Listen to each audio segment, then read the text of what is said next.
Hi, I'm Jeff Sikkenga, Executive Director of the Ashbrook Center, and this is The American Idea, where we discuss the ideas, people, and events that have made America what it is today. We believe that by understanding our history and our principles, we can better live up to the promise of the American founding and preserve our ongoing experiment in self-government. Welcome to The American Idea. I want to welcome everyone to this episode of The American Idea. Today I'm delighted to be talking with Professor Peter Grossman about a topic that's been important in American history, but never more important than today: U.S. energy policy. Professor Grossman is Professor of Economics Emeritus at Butler University. He is a widely published author, I think at least 7 books, Peter? That's right. Yeah, and I just found out this morning he has, of course, a BA and MFA from Columbia and a published playwright of at least 4 plays. Performed, yes, at least 4 plays have been performed. So we have a person here who, the rare economist who knows how to write and has written a wonderful book that I want to talk about today. He received his PhD from Washington University in St. Louis, and he studied with his main advisor, Douglas North, who, of course, as many of our listeners know, eventually won the Nobel Prize. Today we're going to be talking about his book and the topic, U.S. energy policy and the pursuit of failure. Welcome, Peter Grossman, to The American Idea. Well, thank you. I'm delighted to be here. It's a provocative title, U.S. energy policy and the pursuit of failure. Let me just read from the preface and get your thoughts. This is you. It may fairly be noted that as a historian of policy, I have the benefit of hindsight, and the arguments I make about the consequences of policies that seem obvious today may not have seemed so at the time they were enacted. But there have been lessons of history with respect to energy that go back decades.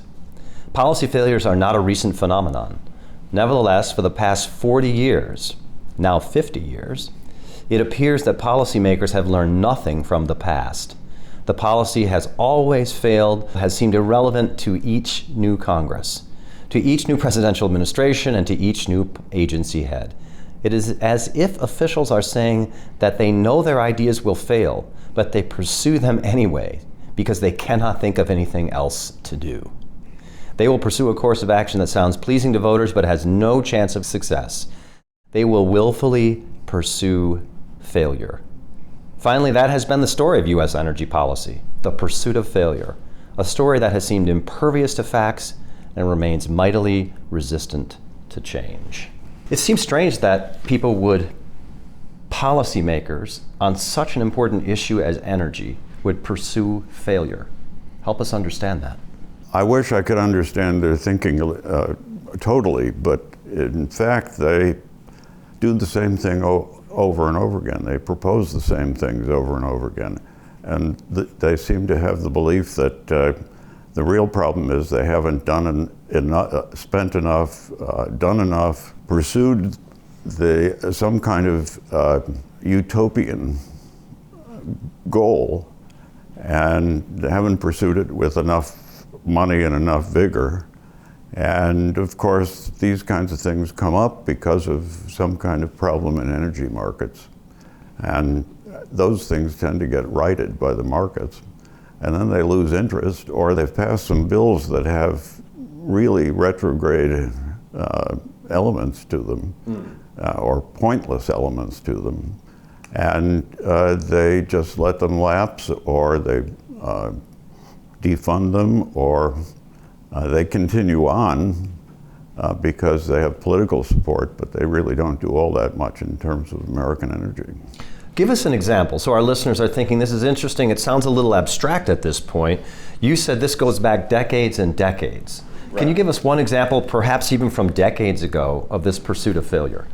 Well, one of the things that definitely caused problems in energy markets was price controls. While we often think about price controls with respect to oil and in the 1970s, the gas lines and so on. But actually, natural gas has been controlled since the 1954 Supreme Court ruling in the Phillips case, and was being controlled and manipulated by various bills and various Congresses going back to the 1930s. During the next ensuing years, when they decided to amend the rules with respect to natural gas, during the Carter administration, they passed a bill, the Natural Gas Act, that made natural gas production and sale even more complicated and more difficult than it had been for the previous 30 years. Well, so failure, though, failure assumes they've got a goal, right, and they just enact policies, wrong policies that don't get them to the goal. Take natural gas as the example that you were just discussing. What was the goal of federal policymakers with respect to natural gas? Well, that's a good question. I think they would have said that it was to protect consumers, to allow natural gas to be sold to people who needed it, businesses probably also, at a price that they could afford. And so therefore they passed bills to make natural gas more affordable, except that what they were doing was making it more scarce, because they were attaching price ceilings to natural gas. I think, though, that if I may move away from natural gas, the question of pursuing failure, it does seem to be more noticeable with respect to general goals of energy policy. So that the goal of energy independence, for example, which we may or may not have reached, but probably haven't reached as most people think of it, and never will probably, but they keep talking about it. I mean, you'd think that we're not in such a bad situation from the standpoint of energy availability in this country right now, but the candidates, as well as the President of the United States, keep talking about energy independence and that we need to move toward energy independence. Now, they've been talking about doing that since Nixon went on television in 1973, and he proposed a bill, a set of things that it was going to bring us energy independence, but it actually wasn't. None of that would have worked as making us energy independent as anybody would have thought it. Ford followed with the exact same idea, and he pursued it with two things that, one got passed in some form, but the other one went nowhere. Carter had what he called a full, or nearly full, complete energy program that was passed in 1980.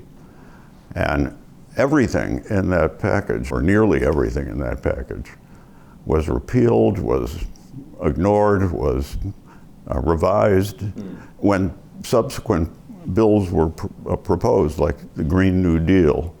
It had a lot of the same characteristics and was promoted in a very similar way. One of the things about energy policy is that it's promoted to be almost a panacea. If we have the right policy, the world will change. Carter believed that the right energy policy would save the American soul, as well as the American way of life and the American economy. That's a pretty lofty goal. Yes, and it's also designed to fail, because any time you have those kinds of goals in mind, you're not going to achieve them. But along comes the Obama administration, not to mention the fact that George W. Bush was not so far away from that with his cellulosic ethanol imaginary panacea. With the Green New Deal, you have the same sort of thing. If you listen to the rhetoric around even the current Inflation Reduction Act. Oh yes, right. The rhetoric around it was that it was going to solve our energy problems, solve climate change, boost poor communities, reduce racism. Solve America's problems. Solve all, everything becomes a solve all. And those kinds of things are doomed to failure. Now, Bush's thing in 2007, IESA, the Energy Independence and Security Act, he touted cellulosic ethanol. Right now we're supposed to be producing something like 20 billion gallons of it a year. And we're producing minute amounts, even though there's a $1 tax write-off for every gallon that's produced. One of the things that keeps happening with energy policy is that these goals are stated that include some kind of a technological breakthrough. The government can't order a technological breakthrough. Of course, right. Well, people think they can, and that's why they make these, and certainly people in government think they can. Every bill, every major bill in energy has been likened to the Apollo program, has been likened to the Manhattan Project. I see. And none of them are remotely close to either of those kinds, none of the energy policies are really the same as either of those. Project Apollo was designed to an engineering feat of putting a couple of people on the moon.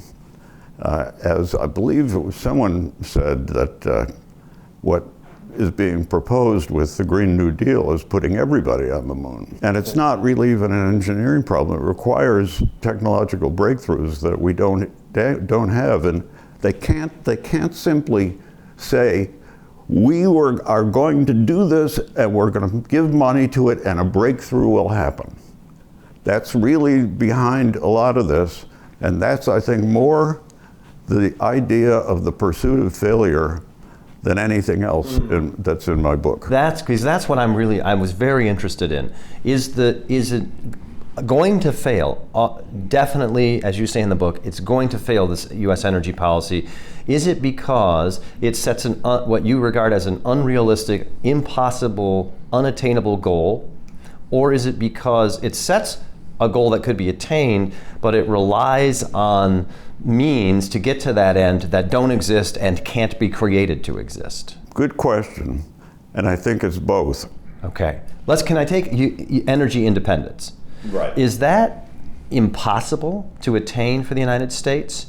Or could we attain it, but we just don't have the means right now to do it? First of all, I would ask you, what do you mean by energy independence? Typically what people would say probably is the United States produces all of the energy that it consumes. Right. Okay, that's not possible technologically.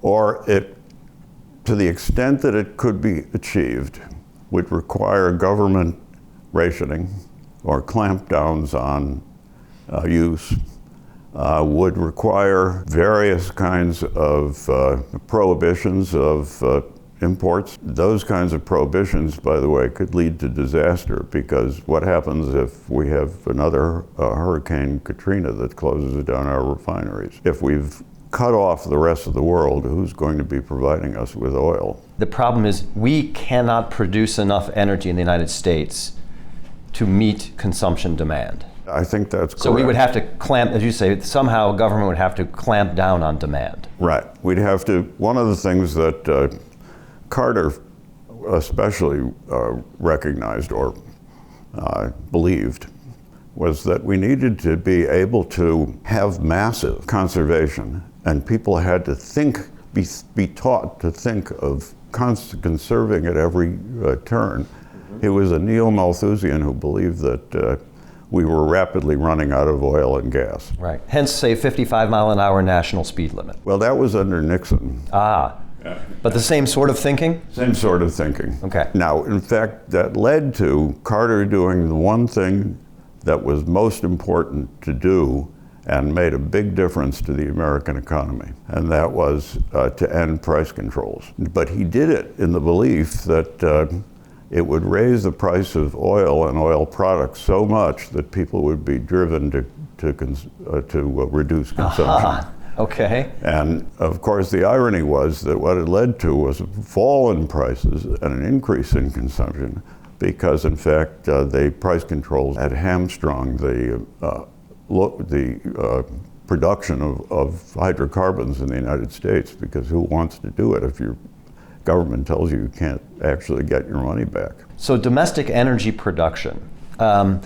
right now, if I think of domestic energy production, I think of U.S. oil, I think of natural gas, I think of some nuclear, and some hydroelectric. And I guess increasingly, to some small degree, wind and solar. Well, you left out coal, which still is over 20% of our electricity generation and is important in steel making and cement and so on. What's the current status of U.S. domestic energy production across those areas? Okay, it's in a very good place historically. Some people will say we're energy independent as a result, but we still import about 2 to 3 million barrels of crude oil every day. So I don't know exactly what people were thinking of when that, it's a kind of idea of net energy production. We produce more natural gas than we can use, so we liquefy some and sell it. We're actually net sellers. By the way, in 2004, Congress held hearings in which it was very much argued that we would be running out of natural gas very soon, and so we needed to build terminals to receive liquefied natural gas. It turned out that we have more natural gas than we can use, so the terminals now are to go the other way. Can I ask about that? Just while we're on that point, why do people make those kind of spectacularly wrong predictions about U.S. energy production? We're running out of oil, we will run out of natural gas, we're going to have to import it. As you say, 20 years later, we're exporting natural gas. Right. Why do they make such wrong predictions? Part of it is that they can't see that there's oil and gas that are not visible. In other words, you know that if we're using X million barrels a day, somehow that means that the reservoirs are being drawn down. And I've been asked, so what happens when it runs dry? And I say, well, it doesn't just run dry, it subsides. People can't really get in their minds also the idea what is meant by reserves. Reserves are the amount of oil and gas that's technically recoverable with current technology. And it's not simply the amount that's there. Ah, okay. And in the 70s, natural gas reserves were relatively low, and so people assumed we would be finished with natural gas, including the deputy head of the Energy Department, who said natural gas in the United States is finished because the reserves were low, but part of the reason the reserves were low is because the price was controlled and it was impossible to make a profit. So the result, though, was that some people didn't believe that we were running out, and they figured out ways to get oil and gas that was not thought to be recoverable. So these technological revolutions, changes, fracking, I would assume, Right. for example, right? Those actually, because they allow us to recover natural gas and oil in a way we couldn't before, the technology itself has caused reserves to expand. Right, that's correct. One of the things, there are also expected, or at least likely, resources that are not currently recoverable, but are likely to be, or could be, if the price goes to back to $10 or $12 a 1,000 cubic feet of natural gas, the amount that will be produced will increase dramatically because the profit would be so high. Although if we're running out, then the profit would be high, but wouldn't be a shortage so much as high prices that would lead to conservation or switch. One of the things that happened in the 1980s was the switch from, or 1970s, the switch from oil-fired electricity to coal. And it was ironic that coal was considered to be the resource that we needed to use for electric production, because we had so much of it, and we had to conserve our oil and gas for other things. Of course, now everybody wants to close all the coal plants because they produce a lot of CO2, but it's not really practical to stop using coal. It's important in steel making, for example. So let me ask you this then. If domestic energy production is doing pretty well right now, as you said, Right. You've studied this a long time, this book and all the research that went into it. If you could tell policymakers, if they said, okay, Professor Grossman, what should we do with federal policy and maybe even state policy to produce, to have a stable, low-cost energy environment for the United States? What are the top 2 or 3 policy changes that you think we need to make? Well, that's a good question, and it depends, though, in part on the goal. For example, if you want to reduce the amount of CO2 we're producing, but anyway, probably this would be true even if we don't have that in mind, and that is to utilize more nuclear power, which would reduce CO2 and would be available for many, many years. What does it take to do that in the United States, to increase the use of nuclear? In part, it would take a change in attitudes, but I believe those attitudes pollsters are finding are already changing. That for a long time it was believed, and people really took this to heart, that nuclear power was one step away from a nuclear bomb, and 2, that it was inherently so dangerous that if you lived near the power plant, you were probably going to die young or immediately. The irony is that the number of people who died from nuclear power and radiation are like 50 in Chernobyl, which was an insane story and a obsolete kind of technology. And 1 person at Fukushima from radiation. The rest were from the tsunami. Whereas a few thousand people die every year from mining coal. It also still is somewhat polluting, especially in other countries where they don't have the same kind of pollution controls. Lately, the environmental degradation that's created by wind and solar production in the various countries that provide the resources that make wind and solar possible. But wind and solar can't really solve anything. I mean, that's an example of government producing something that's going to be thought of as a real major technological breakthrough. But in fact, what we've learned is that it's not a breakthrough. It's a very old technology. It's been improved to an extent and may have some niche value in places where it's very difficult to get natural gas pipe to, for example. But it was the idea that we're going to completely redo our electric system with solar and wind is crazy. So if it's not going to be, you say nuclear could add a big element to U.S. energy production. What else? Is there anything else, other 1 or 2 other things that you would say, if we made these policy changes, we would have a much better energy situation? Well, most of it is repealing a lot of what we do now. All right. What should be repealed?